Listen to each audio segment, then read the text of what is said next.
second side is the right side, which today I have told that I will tell you about. The gentleman is not here who asked so many questions. Is he here? He was just busy asking questions, that's all yesterday. He's not interested in seeking, I think. Alright, now the second side, on the right hand side, is the power by which we act. First we desire and then we act. Now this power, right side power, is expressed within us as right sympathetic nervous system.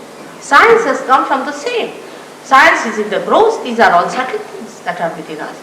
Now this right side power, which exists within us, gives us the power for our mental and physical capacity to act. Now this action takes place when we desire something, we want to implement that desire, then we go into action.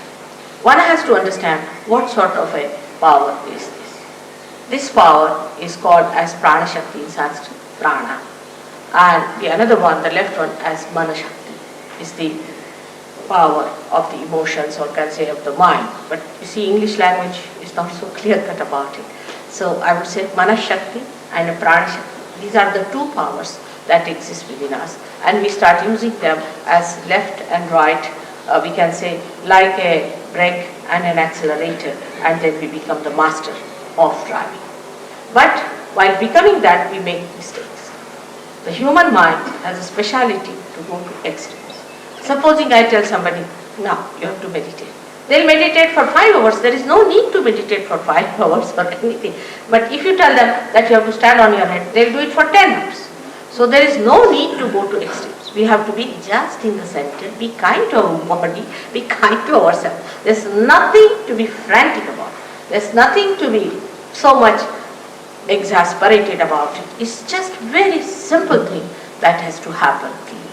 For example, think of a seed which is sown in a very loud music, or say a place where everybody is rushing, shouting, screaming.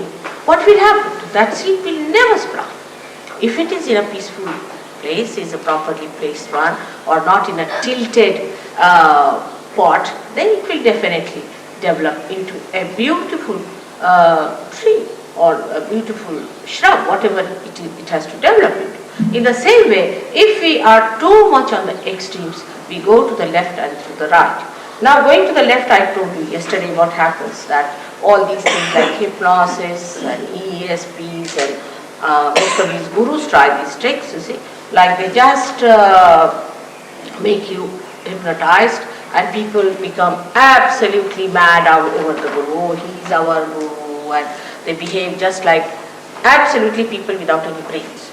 So I feel nice with it. The reason is that you feel there's a sort of a sense of security built in this gentleman, and if I'm following him, see, he's going to heaven and I'm going with him to heaven. It doesn't happen like that. You have to individually go into heaven yourself, and you have to become your own guru, and you have to know everything about it. It's not that anybody can put a trailer behind and put some people into it and say, now come along, I'm going to heaven. Most of these people are really going to hell, and you will follow them very fast. So it is never so, believe me, that anybody who says that following a certain guru will go to heaven is absolutely wrong. You must follow in the principle, and every guru who is a real guru will always tell you that you have to become something. He will never just say, all right, you've given me the money, all right, you are the member, now you are my child, now you are my disciple, and I give you my love. Let's have love. Where is the love? And give more money, give me Rolls Royces, give me this, give me that. At life mad, we are doing it thinking that we can exchange this. Now, as we are seekers, we have every right to find our spirits. And we are not to be deluded by any such tricks and pranks of these people, or I would say very sinister methods that they are employing. Not only to deceive you for money. I don't mind, there are smugglers, let them have money what they want to have. But they spoil your chances of realization, which you do not realize. And once they are spoiled, it's very difficult to do realization. And if you do not really positively work it out, it's going to be an impossible situation. I've seen people who have suffered on account of this. Now this action within us acts for our mental and physical capacities on the right hand side.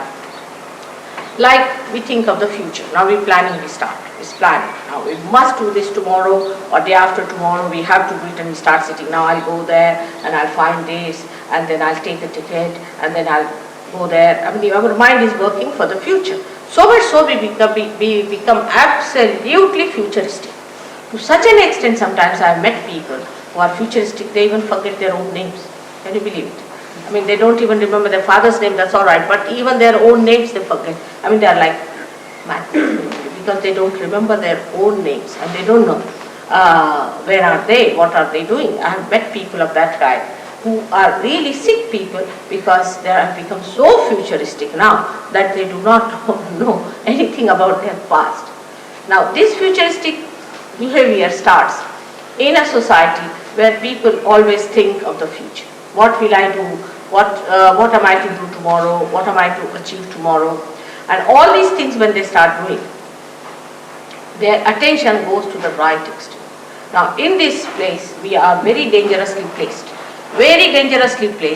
when we start looking for the future. And the future seeing is a imaginary stuff, is absolutely imaginary. Because what you think of the future doesn't exist. What exists is the present. You have to be in the present, not in the future. But people will say you have to be in the present. But how? We cannot. Either we are in the past or in the future. Because when the thought wave rises, it comes up and goes down. Another thought wave rises, goes up and comes down. Now, this thought wave which comes up, we go with it, but we don't see it's going down. Another thought wave that rises, we see that, but we don't see where it goes out. And so we are jumping on the cusp of these thoughts and we do not know. Perhaps we are in the past or perhaps with the future. But in the center of these two thoughts, there is the present. And we don't know how to take our attention there, which is a very difficult thing. And just to say that you should be in the center is not possible.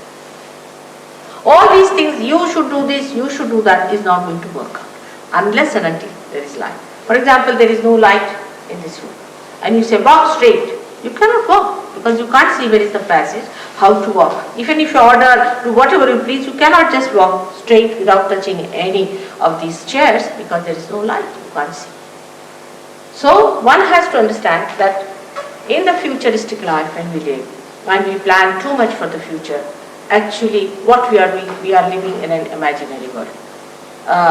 We have many stories of people who lived in imaginary worlds and how they found that everything was destroyed. And there are people who work it out through their physical efforts, and when they go into their physical efforts, they create another problem for them because they just become physically oriented people. And if you are just physically oriented, the spirit gets angry. So the right side movement is for the people who are very meticulous, you see what you can call the people who are very particular about the time, and who are very firm about things, who are very dry people, and who are very straight and they won't tolerate any nonsense, that sort of people you see that you find normally, and that sort of people become a headache and they are very boring. You can't just bear their company, they can be very boring people. And they give you big lectures about how to be straightforward and how to walk straight, absolutely. In the nature, nothing is straight. It all moves so beautifully because the nature is created out of varieties. And variety brings the beauty. They don't think of beauty, they don't think of love or compassion, nothing. For them it is a very meticulous world and that's how they live. Such people are developing a big ego within themselves, as you see there. Is the yellow stuff in the head called as ego. Let me show. Right. By the action of the left side, emotional side, we develop a superego, but by the action of the right side, we develop an ego. Now this ego is not easy to be seen because if you have a superego, you have pains in the body, you are a miserable person, you have wrinkles on the face, and you look absolutely worn out. But if you have ego, then you look so dynamic. We can say that Hitler was the extreme of this ego business. And he got into his head that he is some sort of a God incarnation, and that he has to save the people, and he was the one who knows about races and everything, and he is supposed to save some race. This kind of idea comes from these people who are right-sided. They are very aggressive. They may be very good to talk to. They may be very humble to look at. Could be very good businessmen. Could be anything. But they do not know that they have this Mr. Ego coming up on their heads just like a big balloon, and they are floating in the air. The end of ego is stupidity. You'll be surprised. The end of ego is stupidity. Such people indulge into all kinds of stupid things, and they say, what's wrong? For example, I've known old people behaving in so stupid ways, and they say, what's wrong? You know, an old man, say, of 90 years, who can't even walk without a stake, stakes to these dances you do, and then he falls down, you see, and he thinks, what's wrong? Like a lady I knew, she was about 85, she died from a horse falling down. Naturally, what else do you expect at 85? That's what is evident. For a lady of 85, she should settle down at home, look after her grandchildren. Maybe she might be having great-grandchildren, you see. Instead of that, why does she want to be 25-year-old lady to climb on a horse? So all such stupid things they do, and then they will say, what's wrong? There's nothing wrong in stupidity, what's wrong? But such people are a nuisance to the society, to others. The people who are superego are troublesome to themselves, but those are egoistical are troublesome to others. They are all the time correcting others, torturing others, putting their ideas onto other people, and such people can be very, very successful, because nothing succeeds like success. They go on hammering things into the heads of people, saying, now this is true, and when you go on saying it, you should suddenly believe, yes, must be so. And such people are much more dangerous, I would say, from the superego type. But for people who do not know the tricks of the superego, they can be very, very, very dangerous, because they are very subtle. You cannot see them.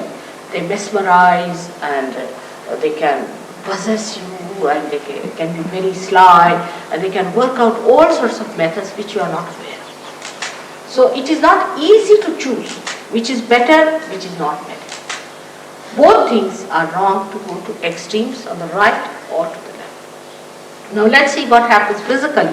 As I told about the cancer on the left hand side that we do, physically what happens to people who are futuristic? We have a center, especially for futuristic behavior, called the Swadhisthana chakra, which is in the gross, manifesting the plexus called the aortic plexus within us. Now this Swadhisthana chakra is very important for human beings, especially for people who are developed people. With this chakra, actually, we convert the fat of the stomach for the use of the brain. Now this is the center of the Surya, of the sun. Now when we start thinking, these cells are converted in such a way that they become useful to the brain. Now, if you are thinking all the time you are thinking, then what will happen? I mean, the horns are not going to grow out of that. You are consuming all that. And when you are consuming all those cells, you have to have replacement. And for that replacement, this Swadhisthana chakra has to work very hard to convert the cells for the use of your brain. Now, when it is doing that, there are other things which this Swadhisthana chakra has to look after. For example, your liver, your pancreas, your spleen, your kidneys, all are to be looked after by this center, and also uterus for the ladies. Now, when there's only one work is given to this Swadhisthana chakra, and it cannot do any other work, then other things are neglected, so you develop a terrible disease called liver trouble. Now liver trouble is another thing that you do not feel yourself. Others know that you are liverish, the way you are hot-tempered, the way you are fussy, the way you always snarl at people, and the way you are never satisfied with anything. the way you criticize others, all this is liverish. And such liverish people are never happy with themselves because liver looks after their attention. And those who have liver problems, their attention is horrid. That goes like this. See, you cannot keep your attention straight. On the street you will walk straight into a car because you are looking at something which you are not supposed to look at. But all the time you are looking at like this, you cannot walk. I mean, you won't find any animal like that who walks like this, but only human beings do it. If you see them on the street, you'll be amazed, where are they walking? They don't walk straight, they don't walk straight, but their eyes are going this way, that way, because the attention is wobbly. The attention is wobbly because of a bad liver. So this liver is a very, very important thing. Now this liver has a special capacity to extract all the poisons from the body as heat. And the heat in the body is to be transformed or should be conveyed to the blood or the water in the blood, and that has to be taken out of your body, maybe as perspiration or in another forms. But what happens? That when this liver is out of gear, it cannot do it. It cannot pass this heat into the bloodstream, and the heat remains in the body, and you really become heated. And that heat makes all these problems for you. So, in Sahajayoga, what happens that when Kundalini rises, she changes the form of the blood. The hydrogen and oxygen which are placed because of this heat and all that, in a very funny way, like this, like that, and they start receiving this heat within them. That's why those people who have bad livers feel little heat when the Kundalini rises. But one can cure it by giving it that peace and comfort to that liver organ, and you can definitely cure your liver, no doubt about it. Then the second thing that happens to you is the pancreas, which gives you diabetes. Only a person who thinks too much gets diabetes. For example, an Indian farmer doesn't know what diabetes is, but then you stop your sugar. But that's not the way to stop your diabetes. Diabetes comes to you because you think too much. The doctors won't understand this. That's why they say it is incurable. But because they cannot connect thinking with the disease. And this is what happens when you are all the time thinking like mad, then diabetes takes place. And this diabetes is also curable if you get your enlightenment. You can cure also the diabetes of other people, but because this vital power, which is integrated of all these three powers, flows through you, and you can replenish, you can give more to other people who are exhausted of it, and sort of you can fill them up with this power, and you can cure. The third one is the worst of all that happens to people is blood cancer because of spleen. Spleen is one thing very important, that it is the center of peace within us. The one who doesn't have a proper spleen cannot be peaceful person. Now, it's a very simple thing, but doctors cannot connect it, nor all science-oriented people can connect it to something very, very simple. And the simple thing is that when we eat our food, if we are frantic, we are out to get trouble with the spleen, and we can get blood cancer. Now, if the mother is of that temperament or a father is of that temperament, the children might be born with blood cancer. Now, we will be happy to tell you that in New York, we had a case of blood cancer. And when I was in India, in a village, somebody came and told me that such and such boy is sick, is only 16 years with blood cancer, and doctors have declared that he's going to die within 2 weeks' time. They always declare, they are good at declaration only. And when this case came to me, I told them that I cannot do anything, I am in a village, but you can telephone to one of the Sahajayoginis. She was in England, now she's in New York, and she will look after this case. You'll be amazed that the boy was cured completely. He came out of the hospital, he came to see me, and now he's gone back to his studies. I mean, like this we have cured many cases of blood cancer. But here we are not to cure people by any or healing anyone. That's not our job. It happens spontaneously as a byproduct of the Kundalini awakening. Main thing is we have to make you doctors. We have to make you knowledgeable people. We have to make you collectively conscious human beings who have to enter into the kingdom of God to reside there in His peace, bliss and joy. Now this trouble of also of kidney, of high blood pressure, all that is due to this.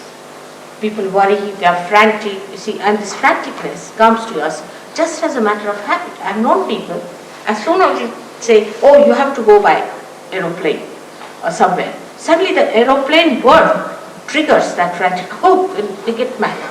They don't know what they are up to. They will forget their passport, they will forget their luggage, they forget this, that. Frantic. At the airport, if you go, you'll find this left navi, as we call it, this center is the spleen goes frantic. Now, when you eat your food or do any such work, there is an emergency created and more blood is needed to digest that food. So this spleen, poor thing, works very hard to create that extra amount of blood cells. But at the time you are eating, you are also reading a newspaper. That's the worst thing one should do in the morning. Horrible. You read the newspaper, you are eating the food, the spleen goes off because another emergency comes up. Then you get onto your bicycle with a sandwich in the hand. It's even worse than that. And you are rushing to your work, suddenly you find a big jam on the way, then you are even very badly placed with the situation and you get so frantic and you don't understand. And the person who is in front of you goes on saying, oh, what's wrong with this fellow? Why can't he drive fast? And the same fellow is saying something exactly the same to the another fellow who is going ahead. So this mad race is on, this rat race is on, and if you are eating your food in such a hurry and in such franticness, you develop this trouble which is very dangerous called as blood cancer, and among young people is very common. Now the last and not the least is the trouble of the heart. When you pay too much attention to all these outward things, to material things, to your all material advancement, to your physical advancement, and to so much of computerization of your brain, then you neglect the necessary attention to your spirit which resides in your heart. And so the spirit receives. And when the spirit receives, you get a heart attack. Only a person who is right-sided gets a heart attack, and never a person who is a left-sided. I told this to a doctor, and he told surprisingly that in a mental hospital, we never need a cardiogram. We do not need it. They never get a heart attack. A mad man never gets a heart attack. Surprisingly, a person who is mad is using his heart, his left side, his emotions, and his heart should go out. But no, his brain goes out. Can you imagine? And the one who uses the brain, his heart goes out. This is the balance created by nature in us. See how cleverly the nature is trying to guide us in the center. Don't go to the extremes. Keep to the center. Keep to the center. And then when you are absolutely in the center, then you get your evolution very quickly. So this is the right side that we have, the futuristic side, and as you know, we are all very futuristic by temperament. This futuristicness cannot be cured by telling, oh, now don't think. You cannot do it. You just cannot do it. If I order you that now you better stop planning, you just can't do it. You can't help it. You have to do that kind of plan. And you find all these plans fail because these plans are not related to the plans of the divine. Divine has some other plans, while you have some other plans. And they never combine together, and that's how you find all your plans fail, and you are just frustrated, left high and dry. You don't understand how it has happened. For your understanding, one has to know that there is a divine power. You may like it or not. All this living work that is done, millions and millions of flowers which are becoming fruits, a seed becoming a tree, a particular seed becomes a particular tree, all the choices that are made, the whole organized way, the chemical acts, the way the chemistry is made of periodic laws, everything you see in this world is all so well organized, there has to be somebody doing it. So there is a divine power which is surrounding us, no doubt about it. But we have not yet felt it. That's all. If you have not felt it, that doesn't mean it doesn't exist. It does exist. And it works out. We have seen with our own experience that so many living things are happening, we just take it for granted. We are not bothered. See, in human life itself, a child is to be born. Then a fetus is held in the body. Normally, the law of medical science is this, that anything foreign, if it enters into the body, is thrown out immediately. All the forces are built up to throw it out. But what we find, that when a fetus is built up, the whole system works out to nourish it, to look after it, to really to bother about it. Very carefully, the water is created around it so that it is not disturbed, and every sort of a care is taken by the body to look after the fetus, and when the fetus is ready, it is thrown out. Who does that? Who does that? We must ask these questions to ourselves sometimes. After all, why have we become human beings? What was the need? What was the need? And if we haven't got the answer, that means we are still in transition, and we have to get there where we get the answer. We are made human beings to feel that divine power, to maneuver that divine power, and thus enjoy the bliss of divinity. That divine power is the collective thing. That gives us collectivity. The spirit in our heart is the one which is the collective being within us, which manifests that divine power to flow through us. And that's how, once we are connected to the mains, we start becoming what we are for. Like a machine, once it is put to the mains, it gets its meaning. But this machine, though it is put to the mains, is not aware of the electricity, about my voice, anything. But a human being, when he gets connected with the mains, when he becomes aware, and this is what you must see. When you get realized, you can raise the Kundalini of others. You can give realization to others. Ray himself has done to so many. Even in Riyadh he did it. He did it everywhere, wherever he went. He's just like you. He's an engineer. He's just like you. He was just like you. And now you'll be amazed at how much he knows about himself and about others. And the complete change has come, because once you get the spirit, when you get the highest, all these mundane things drop out and you become a master of yourself. No more enslavement of any habits or anything. It just works out beautifully. But one must give a chance to oneself, and one must have patience. The worst part of intelligence, so-called, is that you can make fun of it. That's the easiest way to make fun of everything and get rid of it. In olden times, when they wanted to face the reality, like when Christ came in, they didn't make fun of him. But they did at the time when he was crucified, but they just denied. But now it is not basically a problem. That problem doesn't exist, because to deny it requires more effort. So it's better to make fun. It's stupidity, again, as I said. It's stupidity to make fun of something. Because you are that. You are the spirit. You are the one who has to get it. And if you just know how to make fun, please go and play about with it. All your life will go on, all your lives will go on. What's the use? And if you do not get a realization, in the words of your judgment, you have failed. You have failed, and there is a chance given to you. You can be comforted, and you can be counseled, you can be redeemed, but nobody can make you taste the beauty of your own being. That you have to do it yourself. If you do not want to do it, alright, it's perfectly alright. You are free to do it, do what you like. But if you want to do it, then please stop your guru shopping and wobbling. Stop and see for yourself what you need. It's a serious thing we should have. Unless and until human beings are evolved, none of the problems of the world are going to be solved. None of the problems, take it from me. Whatever they have done by their thinking, say they have created democracy, they have created communism, this, that, all this nonsense, has no meaning at all in reality. It has no meaning. Because say, for example, you might say, I'm very powerful, so I'm a capitalist. But I can't live without giving to others, so I'm a communist. I'm a complete capitalist and a complete communist. Everything exists within me.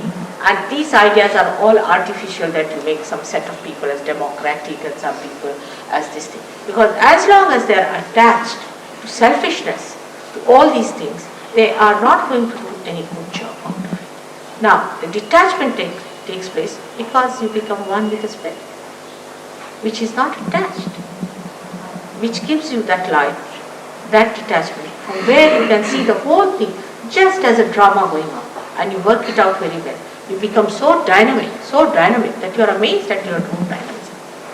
Apart from that, one has to realize if there is a power which is an all-pervading power, that power itself thinks, organizes, and looks after.